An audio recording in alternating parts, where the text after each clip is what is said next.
All right. Assalamu alaikum, family. I had a little technical error I was waiting for to deal with. Guess what? You're tuned into the Sajdah channel. Um, and this is part 3 of our series on business warfare. We're going to be talking about the terrain.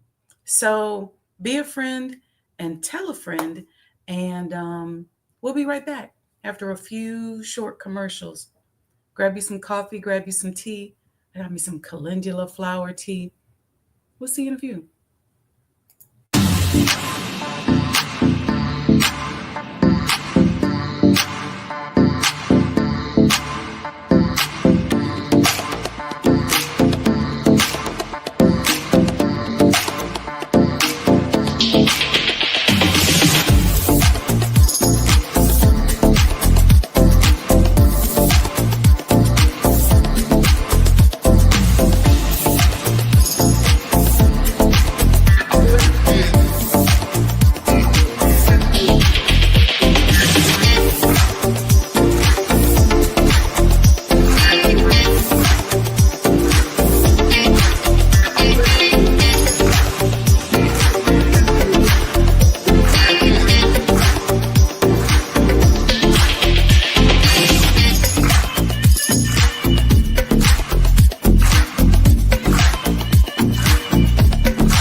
O Allah, guide me among those whom Thou hast guided aright, and preserve me among those whom Thou hast preserved, and befriend me among those whom Thou hast befriended.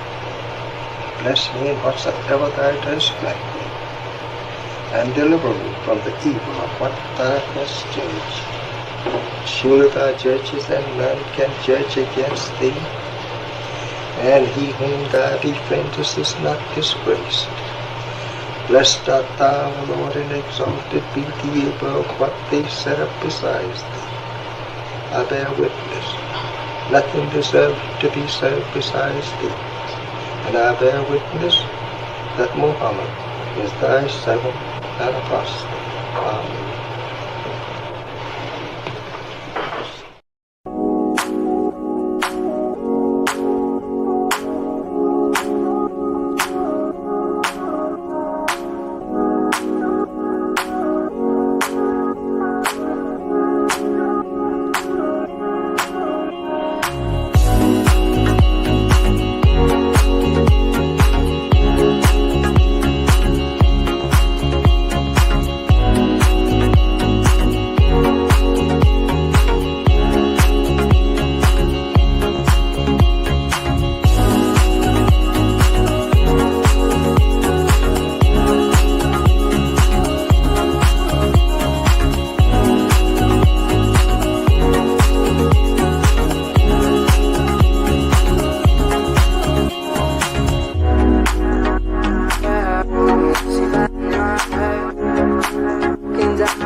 Assalamu alaikum, family, conscious entrepreneurs. Welcome to the Sajdah Wendy Muhammad channel. You're tuned into the Mind of an Entrepreneur series on business warfare. Hope you all are enjoying your week. It's coming to an end. This is already part 3 of our series. I really want to thank you guys. I know you have so many things to do, and I appreciate that you show love and support. I'm your host, Sajdah Wendy Muhammad. I'm an international business and real estate professional. I'm a global thought leader. I'm an artist, and business is my canvas. Y'all know how I hate that we feel so compelled to define ourselves by what we've accomplished. It's it's such a nod to the colonial mindset when we do that. It's like, this is what I have to offer. So anybody that wants to buy me, this is how much I could potentially be worth. And it's a lot. But I digress. Today we're going to be discussing the terrain based on the Art of War series by Sun Tzu. And I got some videos to show y'all, some really interesting conversation that I think you guys will get something out of. The goal behind this series is to help you to become a strategic planner so that you can win. So many times we go into business and we just kind of sit back and just go, look, nobody's buying my clothes. Nobody's buying my jewelry. No one's trying to order my services. Business is slow. And we don't understand how important strategic planning is when it comes to positioning yourself to get in front of that client flow or that cash flow. It can help you clear the terrain, right? Like sweeping your front porch or just clearing it out so the cars can get down the road. It can help you to have a little bit better vision. And it may even cause you to tweak your products or services, or maybe even the delivery of your products and services in a way that will make it more attractive. Okay. Now, y'all know I'm working to expand the breadth and depth of my business or that of my clients. I like to think of things like outreach in terms of like the air assault or the ground assault. This is what we used to do. My business partner and I came up with this. We'd be like, what's our air assault? Okay, we're going to advertise on the Super Bowl, or we're going to let's price that out. Let's do all the NBA or NFL games. That's the air assault. And then we said, all right, well, what's the ground assault? We're going to partner with the DC Office on Aging. We're going to call the mayor's office. We're going to go to some of these senior centers and really reach out and make sure that they understand how important it is that they manage their cardiovascular health. So the air assault, the ground assault is kind of how you have to be thinking. And I know it's easy for us to love the concept of I can just sort of sit in my house and work from home and get a check and buy everything I need online. But I'm going to tell you something. Some of the most effective marketing and outreach is when you put boots on the ground. Put boots on the ground. Get downtown. Get to walking around. Go to events. Meet people. Okay? There's a lot of your customers that you may not meet sitting behind the desk. Trust me on that. All right? Attending events is important. Volunteering, partnerships with community organizations, those are important. So before your boots hit the ground, so to speak, it's important to get the lay of the land, understand the terrain. Why do you have to put boots on the ground? I could feel you guys saying that. No, I can just sit right here. Because this computer, what you're filtering through on your desk or on your phone, can be manipulated by somebody else. When you go and lay your eyes on the terrain, on the project, boots on the ground, you get a good feel for what people are talking about. People can twist their words up and represent things however they want to. Some people don't even mean to twist their words up like that. They just have a weird way in which they communicate and interpret things. Or maybe it's just different. Maybe it's not weird. It's different from maybe you or I. So laying your eyes on that customer, on that client. If you're in a mall and you got staff that works for you, get out there among the customers. Have some kind of event. I'll tell you something we used to do with the Massage Envy in Silver Spring. I would have like owner skincare events. And so if it was nothing other than just having people who walk down the sidewalk to come in, we'd have food and you get to sample some products, and even had somebody over on the side doing like free, 1 minute hand scrubs or hand massages, things like that, where we are laying eyes on clients. And when you do that, if you've been in business long enough, and if you're studying and you understand history, your professional intuition clicks in and you can make a real deep connection with your customer, or at least understand what your customer base looks like. It's very important.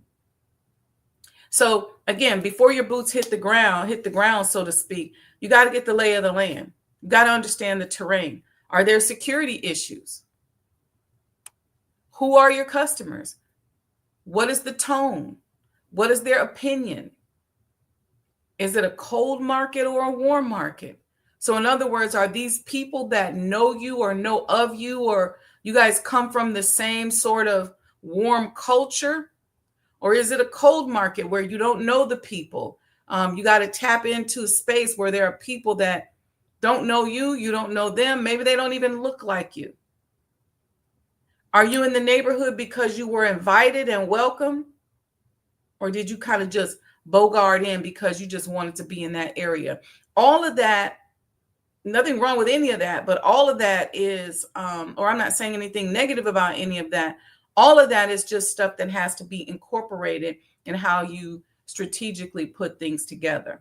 Okay. Let's see. I have a paperweight on my desk. It's a little too far for me to reach. That says chess, not checkers. It reminds me to think strategically and not get caught up in my own head and allow my ego to act as the circumference of my thoughts. Y'all hear me say that all the time. We have our ego, which has like a little border to it, right? And everything we do has to fit within that little border mathematically. But we don't even think about, and so as a result, because we're operating in this little border, that's the extent of our growth, development, and our manifestation abilities. But when we start to understand that there is more outside of the sovereignty of this right here, and there's more ideas, there's more customers, there's more people doing well. You may not be doing well in your business, but guess what? It's a lot of sisters out there doing real good. You may be watching television. I was having this conversation with one of my Muslim sisters the other day, and she was just talking about how ratchet people are and how messed up people are. And I said, you know what? I said, let me say this to you. I said, because if a lot of your interactions with people are on social media, then I understand completely your perspective. I said, but did you know that there are a lot of people in our community who are upstanding, who have good morals, who are not ratchet, who are really striving to be better and more powerful? Did you know that? And she's like, yeah, I said, you knew it in theory, but because that's not your focus, you're not attracting those people. And I gave her an example. I said, I get invited to some of the most amazing events and to be around some of the most incredible people because what's in my mind is our greatness.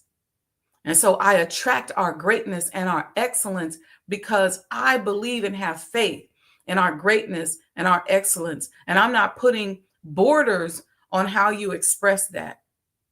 I know really powerful, successful, and upstanding Muslims, Christians, people who have advanced degrees and people don't. But I know some phenomenal people in our community that are really striving. They're not ratchet. They're not sitting around drinking on syrup or doing drugs or twerking outside on the corner or whatever negative thing you have in your mind, or whatever thing you have in your mind that you define as negative about somebody. There's some people vibrating at a very high level. And so you have to believe in that, and then you'll attract that. That's the first thing we tackle if you do a coaching session with me, because you're attracting what's most in your mind. And if that record is playing in your mind, well, people are messed up and I'm better than them, and I'm this way because I dress a certain way, and I'm looking at that sister over there, she got orange hair, I'm better than her. If you're in those limited vibrational spaces, that's what you're going to attract to yourself, and you're going to limit your growth and development. You're also setting yourself up for some real trauma. We'll talk about that at another time. But anyway, are you a strategic thinker, or are you a tactical thinker? Like, can you think big picture strategy, like, and do some if then statements when you're laying things out? Or are you only that person that can just do what's right there in the box that it says for you to do? Step 1, and in the box it says turn on the computer. Step 2, and in the box it says click this link. If you're that person, then that's all you can do is tactical stuff. Let me help open you up, because you got to be able to do both. All right. When you do your strategy and when you deploy your tactics, you got to know which one to use when and what the timing is. Can you lead people who don't look or think like you? Is your view of your competitor clouded by your ego or your limited experiences? All right. I'm going to show you all. Where's my video here? I was having technical issues earlier, so I didn't really get to get myself set up like I normally do. And I was early too, but it's okay. We're going to set up this video here for you all. In the meantime, welcome to everyone in the chat. I want to talk, this video is going to help us talk about and learn about, no, let's say it this way. It's going to open us up to the ability to strategically think. I know everybody is like, I just want the video that says, how do I get money? Help me get the money. I know. But y'all know what? Business is warfare, and you got to be strategic. So, all right, sit back and check out this video. Be a friend and tell a friend. And I'll be right back as soon as it's over. It's only about 4 or 5 minutes. Get your notepad.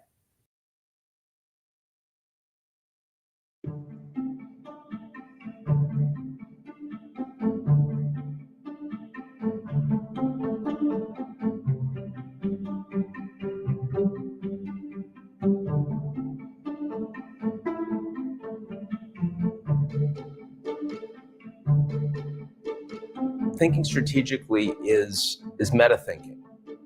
It's thinking about thinking. It is not responding to headlines. It's not what CNN wants to talk to me about on any given day, or Fox News. It is instead trying to think about, for me, where the world is heading. That means pattern recognition, lots of different macro themes at the country level, at the company level, at the individual level, and how they create trade-offs in leaders that are affected frequently by many of them, but have very different priorities, needs, and timeframes. It's very easy to say, okay, I just saw this headline and I have a large amount of personal history and data, and that will allow me to immediately frame what I think that means, where I should place it in my existing worldview, and is there any information there that's dissonant? That is completely unstrategic thinking. Strategic thinking is what goes on outside of that. It is, how do I create my worldview? What would change it? What are the pieces that I prioritize? What are the ones that aren't so important? Why do I prioritize them that way? Does that make sense today? What's changed in the last 10 years or 20 years? The world changes so quickly, and yet people don't revisit their worldview nearly as quickly as the world changes. And yet, of course, you should revisit your worldview on a continual basis. Not because you were wrong. I mean, you may have been wrong, but much more likely is you had some level of rightness. You weren't analytically wrong. The world moved. And if you're not moving, you're going to become wrong. I mean, one thing, any analytic view will become wrong over time. And strategic thinking, I think, at its base, is an effort to prevent that from happening.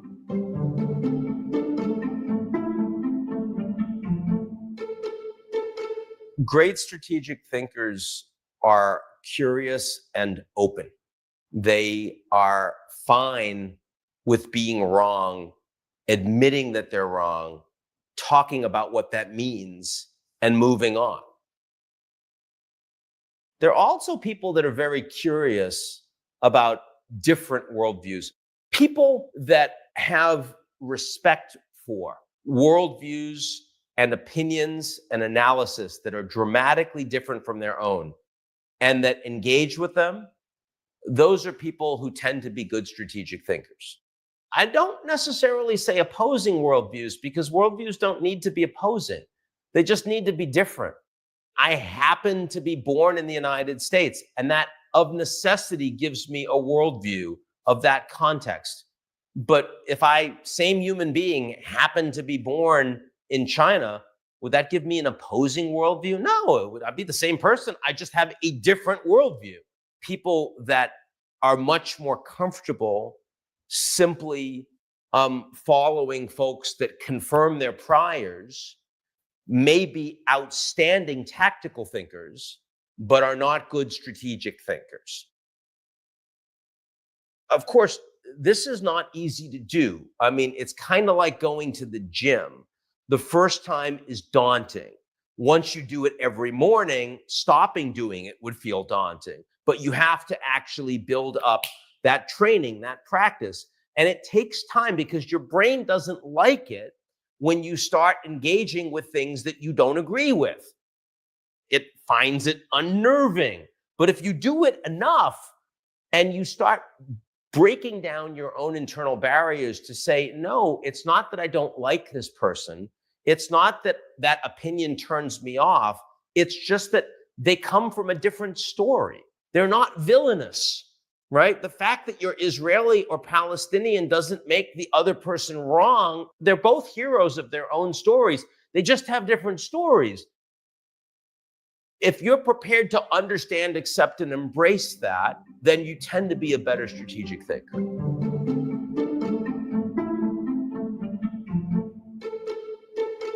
Nelson Mandela would probably be at the top of my list in terms of global strategic thinkers. He is not only someone of extraordinary moral courage and personal conviction, he also is someone that recognizes for the long future of his country that he needed to put aside personal vendettas and even the desire to mete out immediate justice in order to ensure that his country had a future. He took the long view on values and ethics and human development in a way that very few political figures really do.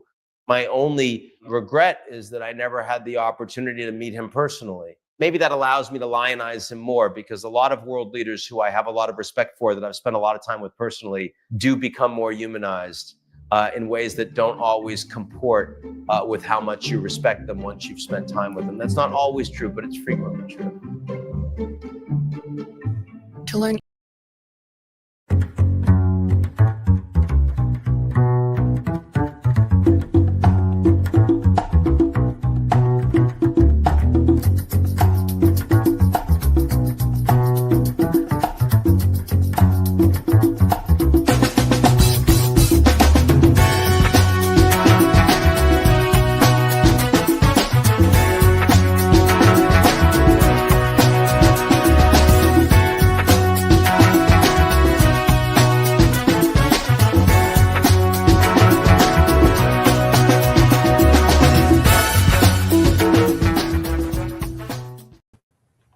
We're back. You're tuned into the Mind of an Entrepreneur show on business warfare.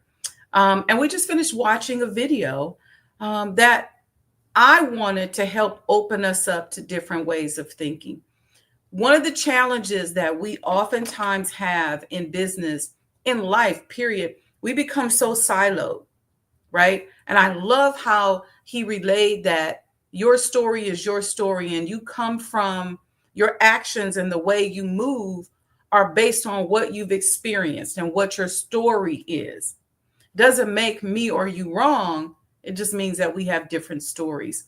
And so being able to strategic think means that you have empathy with what that person's story is or what they've been through, or you respect it. And so you can begin to design a product or service that speaks to their story, right? It's not like we deal with this all the time in the Black community, where a lot of times products or services, especially back in the day, were designed for people who didn't look like us. And so we had to kind of adapt to the product as opposed to the product or service adapting and respecting our story. All right. So we're talking about terrain today. Let's first begin by defining terrain. Give me a thumbs up in the chat, a comment if you're enjoying this series and some of this more strategic and tactical way of thinking and approaching business. I was going to say something else, but I'm going to hold up on that. Let's first begin by defining terrain. Terrain is used to refer to an area of land or a type of land where you are considering its physical features, right? Is it hilly? Is it rocky? Is it grassy? Is there water there? What's the terrain like? Are you considering the physical features of the area as you're describing or thinking of the area? That's the terrain. An advantage of terrain occurs when military personnel gain an advantage over an enemy by using or simply in spite of the terrain around them. So if you're in a fight and there's rugged terrain and you figure out how to overcome the terrain, fight your enemy and win, then that's incorporating the terrain into your business. The terrain does not exclusively apply to battles and can be used more generally regarding entire campaigns or theaters of war. Now, in business, terrain refers to the overall landscape or conditions within a specific market or industry that a company operates in. Okay, that's going to include factors like who are your competitors? Okay, so what's the business terrain?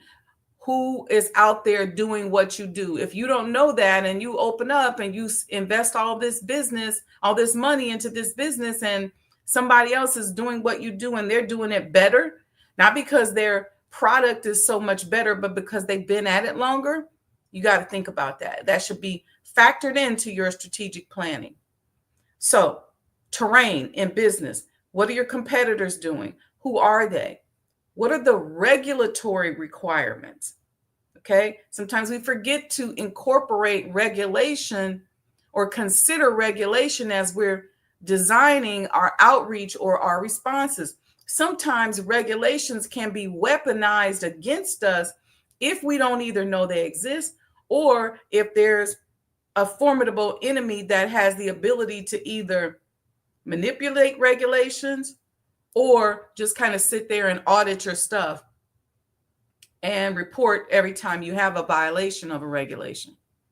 What's the customer demographic? Who are they? What do they look like? What do they like? What are their desires? What are their wants? How old are they? Where do they live? What kind of products do they buy? How much money do they have? This is your business terrain. What are the economic trends? Is everybody into buying a black cell phone case? If that's the case, are you jumping in on a trend? Then that means, okay, ride the trend, but then you got to figure out how to strategize on what you're going to do when the trend ends. Is everybody getting grant money? Is everybody getting investors? How is this doing? How is this rolling? And you always have to remember in business that things are cyclical. I don't care if you run a for-profit business or a nonprofit business. Understand that things are cyclical. And if you're saying, or if you feel like things are not cyclical for you personally and your business personally, guess what? It's cyclical for the people you're getting the money from. Same thing applies to them. Their competition, their regulation, who's in office, the stock market, the economic trends, what that stuff may apply for them. You may feel like you're evergreen and you don't have to worry about cycles and trends. But guess what? Your customers do, your benefactors and funders do, your stakeholders do. All right. Even considering technological advancements, what tools are out there? What are people using? All of these things kind of define what I call like your playing field, or the playing field that you have to navigate and consider in order to be successful. That's like the terrain. In business, companies have been rivaling for years. All right. And sometimes we don't understand how when we jump into business, we're jumping into a mindset of rivalries. It's like rap beefs, right? We got to a point for a while there where there really weren't any rap beefs. Then here lately, we got Drake and Kendrick Lamar beefing, and that rap beef that came about. But businesses rival each other. So, and this is very important for us to realize. And this is a thing that makes it difficult for a lot of us, especially in the Black community. I'm speaking specifically to my community right now. If it applies to your community, then great. Many of us have so much trauma that we're navigating through, that we're dealing with. It's so hard for us. And we want a friend. We want people to love us. We want to be liked. We're addicted with the desire to have attention and love. And if somebody does any little thing, they don't call us back, or they don't, stop by, we think they don't like us. They got a problem, because we're addicted to desiring love and attention. And so when you come into an environment like the business world with that addiction, it can be a challenge. Why?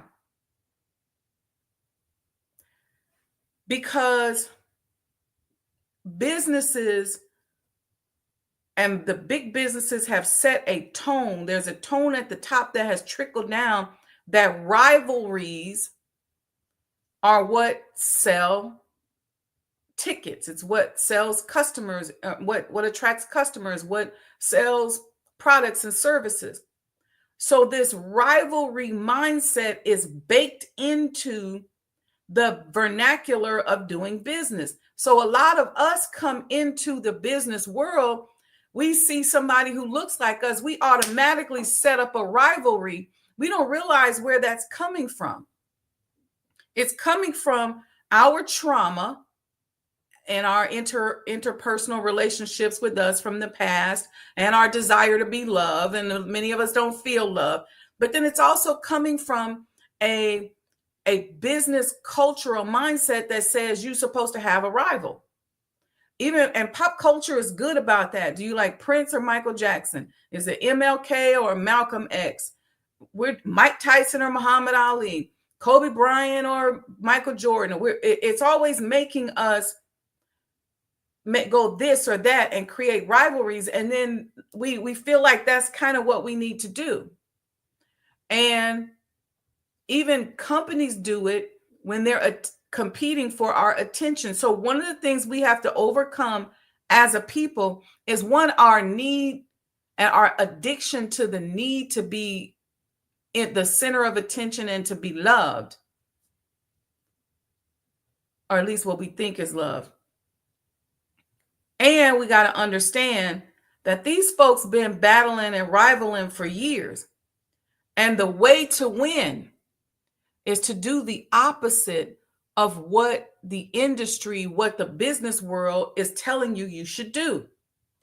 You don't have to compete against me in order to be successful, nor do I have to compete against you in order to be successful. That is something that is passed down to us.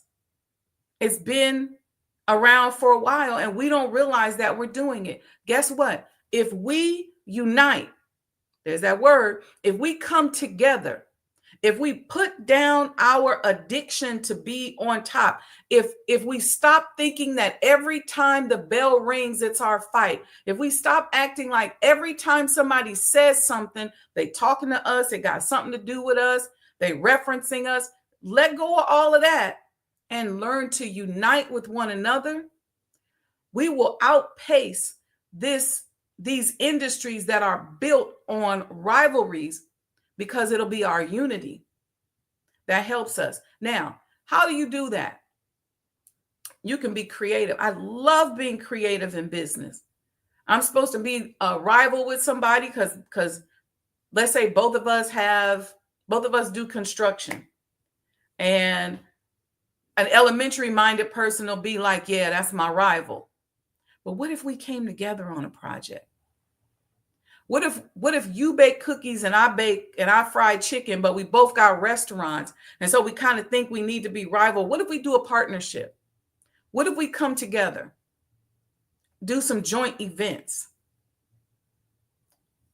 introduce a joint product, cross-reference each other, put some of your coupons. If you buy so many cookies in my shop, you get a free piece of fried chicken. I don't know, I'm simplifying it. But when you defy something that is primary in the business world, you're going to find a little niche for yourself that's going to open up a pathway for cash flow and customers. I want to show you another video where we are going to look at some of the very popular rivalries that are out here in the business world, because I want to etch this in your brain. This is what we cannot do, because if we do this rivalry type of stuff to ourselves, it really becomes divide and conquer for our enemy.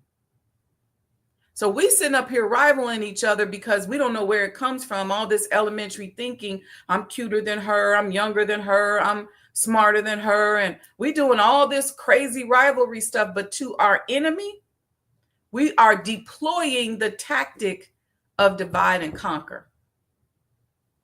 Okay, so let's check this out. And I just want to raise your consciousness around rivalries in the business world. All right.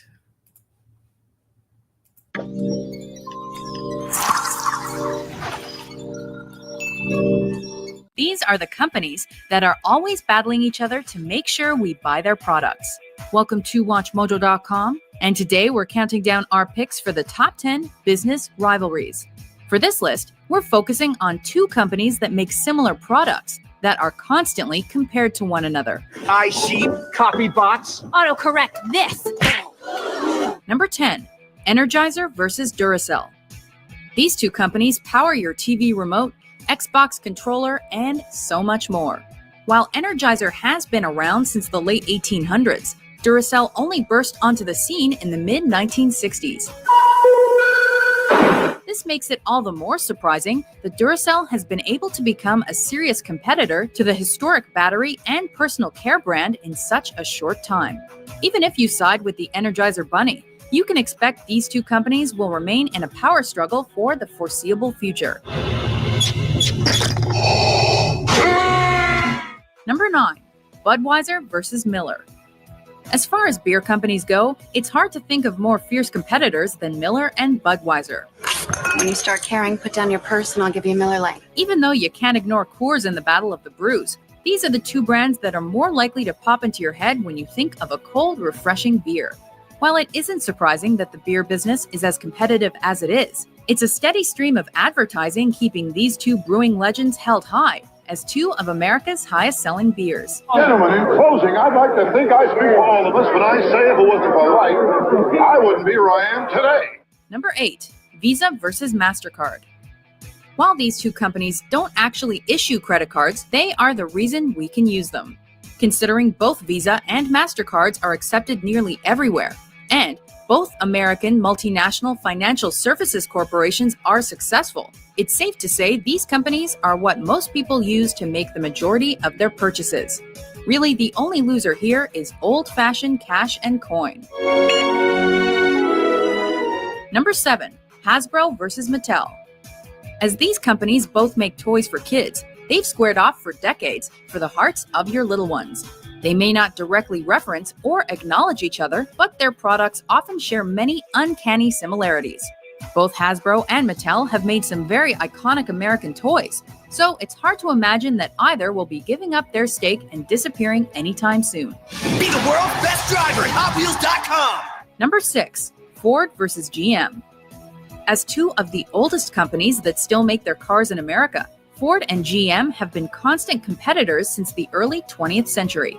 Perhaps the most surprising thing about this American-founded rivalry is that GM was able to remain in the competition after they filed for bankruptcy in 2009. N'est-ce pas? But no matter which car company your allegiance lies with, it's evident this rivalry is behind some of the greatest American vehicles in history. If one looks east, you can see a similar struggle between automotive giants Toyota and Honda. Introducing the all-new Corolla. Number 5. DC versus Marvel. They're responsible for characters like Superman, Batman, Spider-Man, Iron Man, and so many more. But since these two companies have characters with many similarities, many fans tend to side with one or the other. Something wrong with the elevator? That makes this rivalry all the more intense, especially since Disney put its weight behind one, purchasing Marvel, while Time Warner owns DC.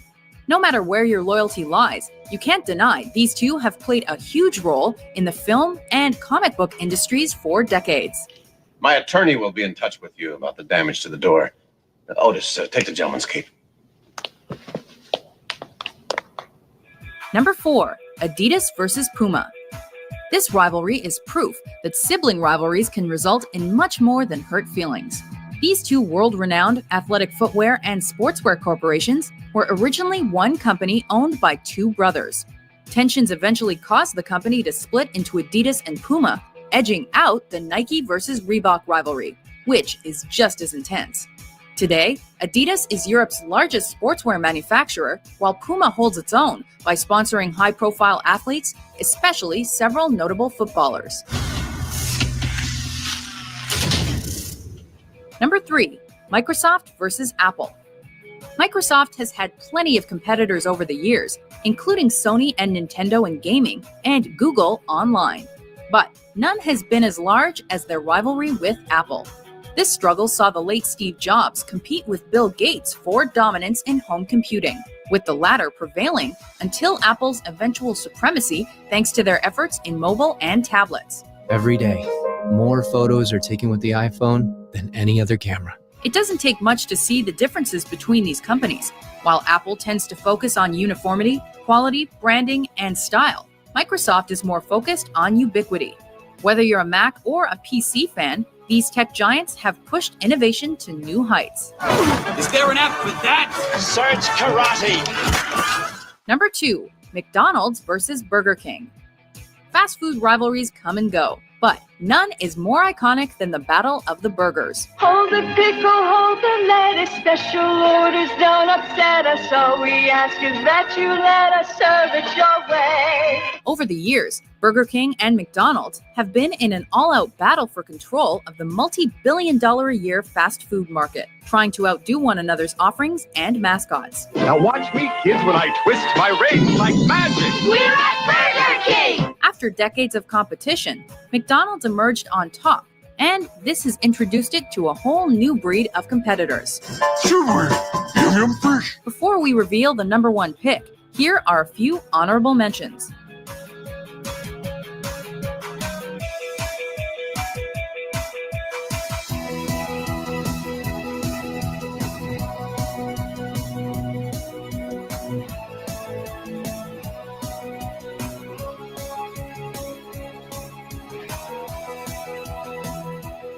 Number 1. Coke versus Pepsi. Was there ever any doubt? Shockingly, the similarity between these two companies' products was no accident, as Pepsi was created to be a direct alternative to Coke.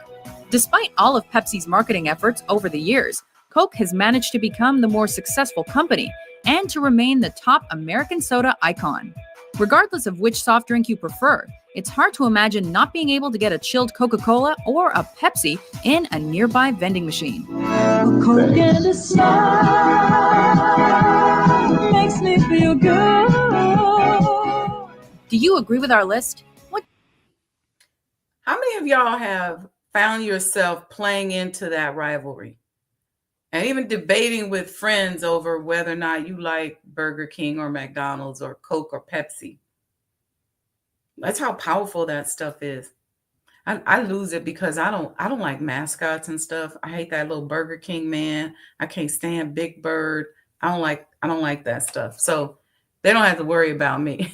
Although I did work at Burger King in college. So, but what is the point I'm making? The point I'm making is that business model that sometimes is baked into the culture of business is one that we as small business owners, especially as Black business people, must work to stay away from. And we are so busy, again, navigating through our trauma, trying to mimic what we see, what we've seen other people do. See, a lot of times what we do is we go into an environment and we see white people or people from other culture doing stuff, and we say, I see how white people do. They compete against each other and they still make money. No, let's be inclusive. If you're having a fashion show, bring all the Black designers, okay? Or those that you can. Collaborate with the stores on your block, other people in your community that are doing things. It's all about unity.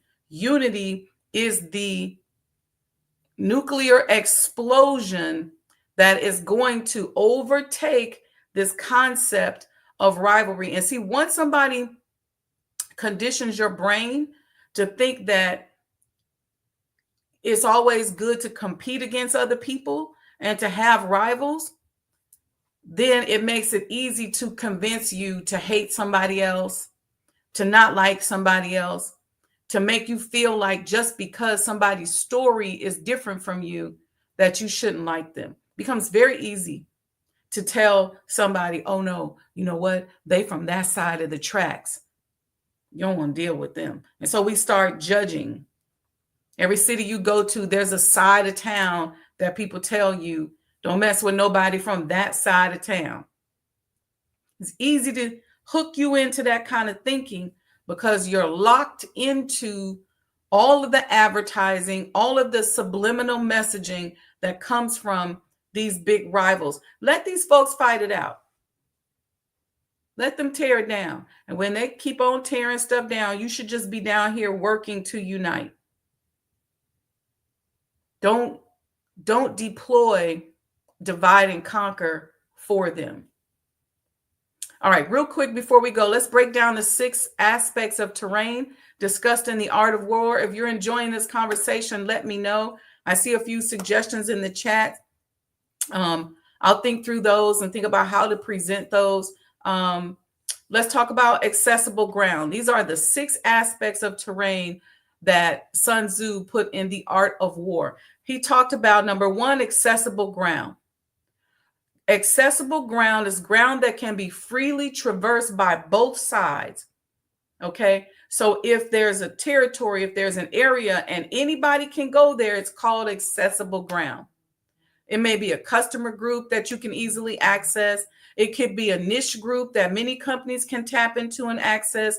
So if both you and your competitor, okay, are phoning, visiting, directing ads and talking directly to a customer base, then that customer base is accessible. Okay. Hope you guys got that. It made me think about street organizations where it's like, in this territory, you can't go here or there. People, they practice that in business. When my business partner first moved back to Maryland from New York, a group of physicians met with him and gave him a list of zip codes. And they said, we don't want you to see patients outside of this zip code. Needless to say, he was like, I don't know who y'all think y'all are. But that kind of gangster stuff happens in business. So what he was saying, no, this is accessible ground. These are my people who are suffering, and I am accessing them. What they're saying is that, no, you can't access them. And again, that's where the battles begin. Number 2 is entangling ground. Entangling ground is ground that can be abandoned, but it's hard to reoccupy. All right. Let's say you introduce your company, show, or program into a community, only later to pull the products or discontinue the show. Okay. It's like a popular artist who decides to go on hiatus between albums.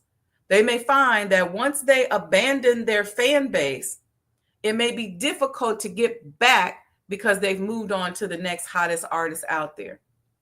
I thought of this when I was putting this together. A lot of us like Tupac, right? A lot of us love us some Tupac, right?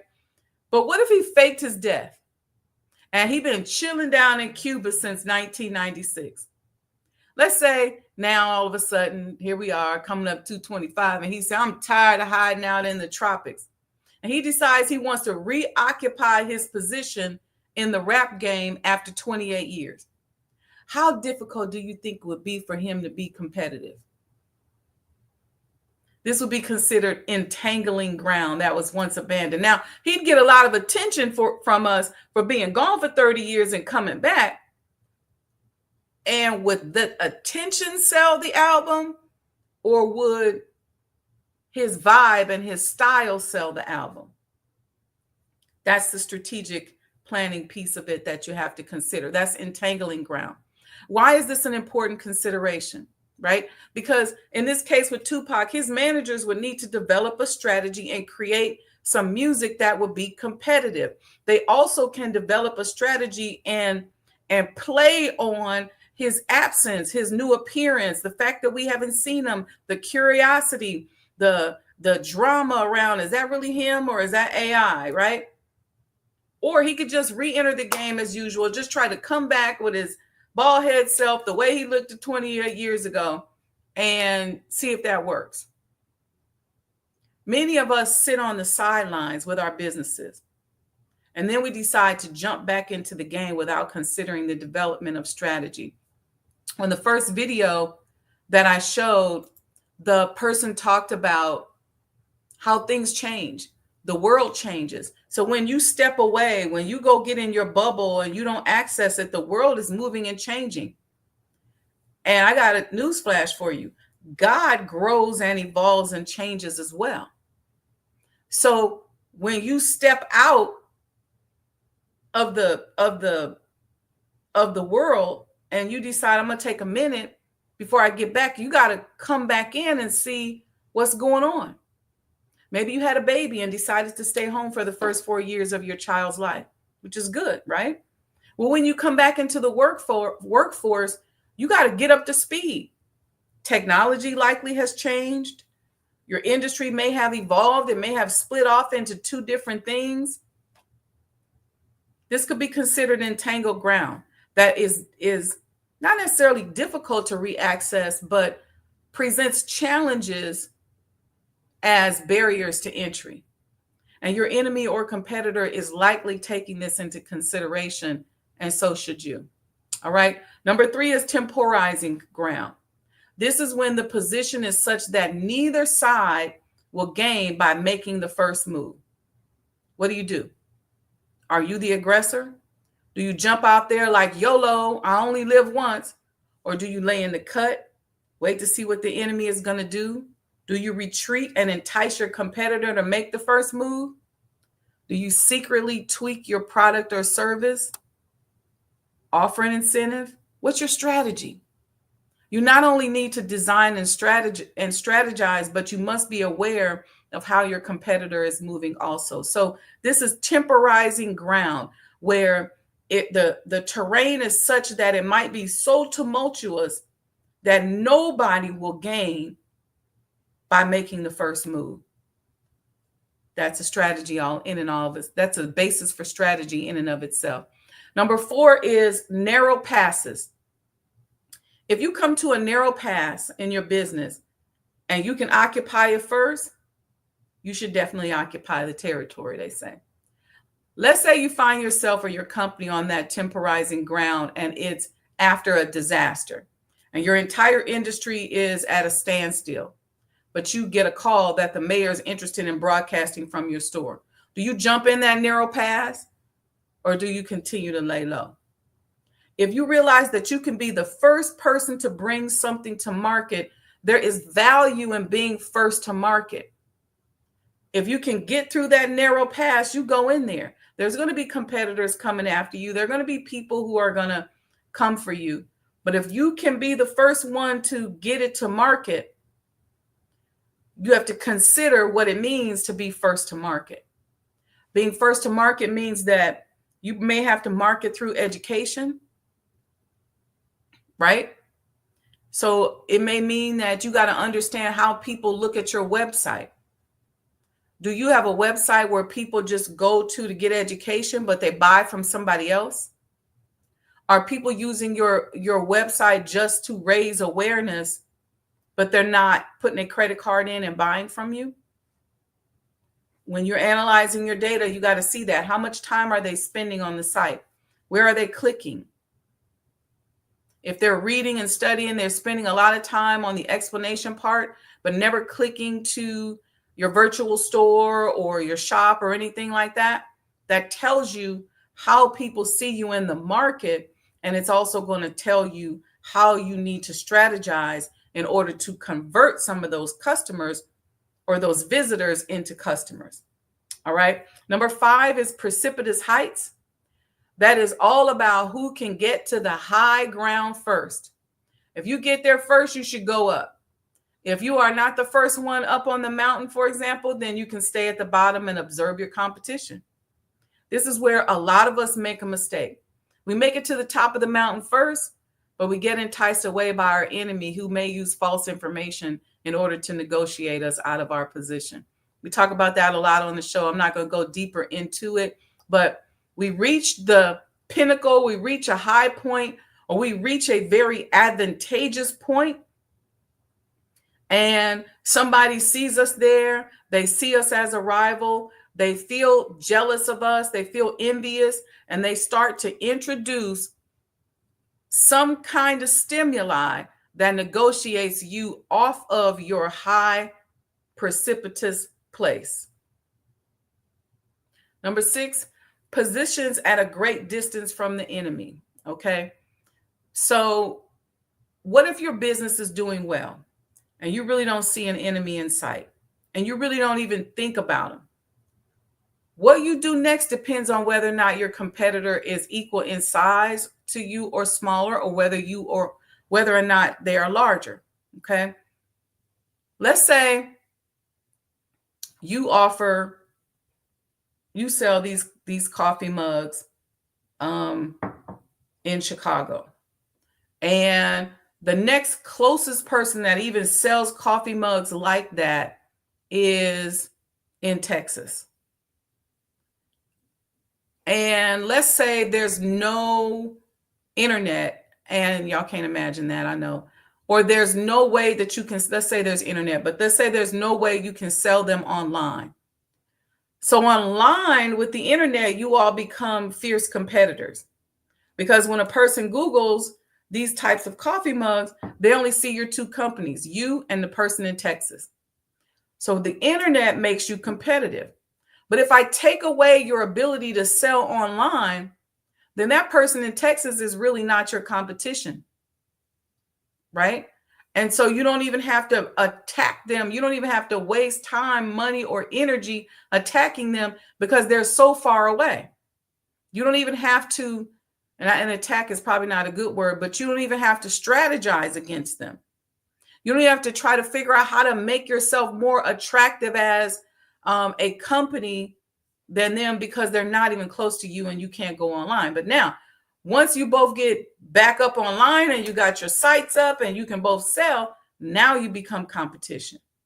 and the game changes. So these are strategies that you have to think about. And I'm just giving you guys the Cliff Notes view. We're not going deep into this stuff. I'm just raising awareness. I could talk about this for days. Okay. So for executives out there, conscious entrepreneurs, substitute the expression business conditions for the word terrain, and then you'll have the concept. If you are the one calling the shots, it's critical you know and understand the world around you that everyone must take as the same as given.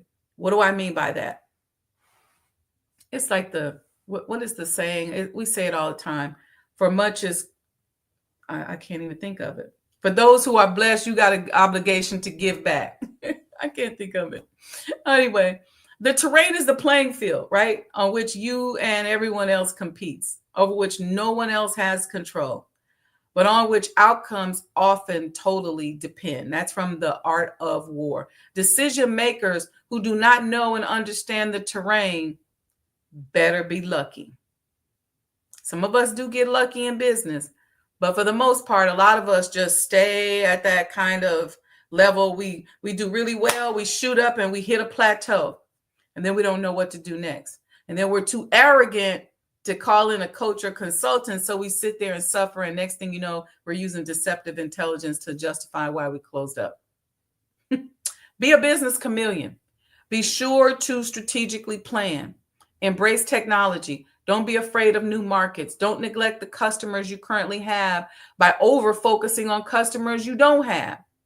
Stop marketing to the corporate boogeyman. Build strategic partners. Unite with other businesses. Do fusion events, fusion products and services. Be flexible, nimble, and understand that when you do change, you have to manage the change.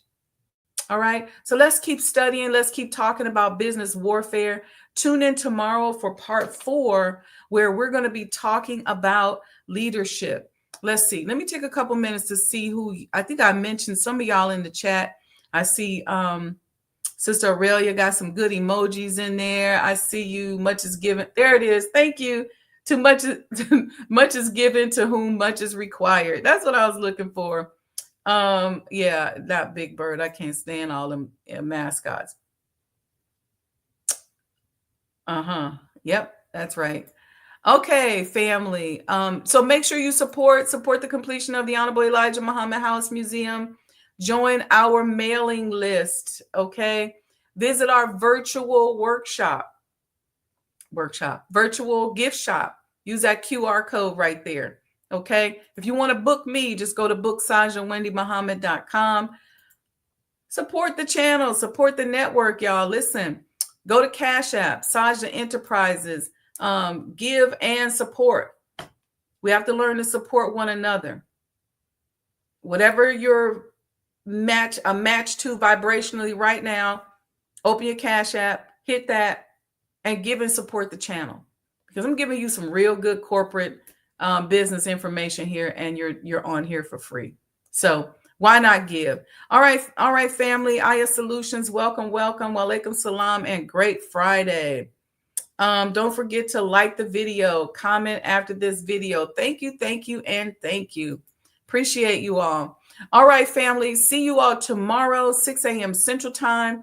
We're going to be talking about leadership. Now, I've done several podcasts on corporate leadership, business leadership.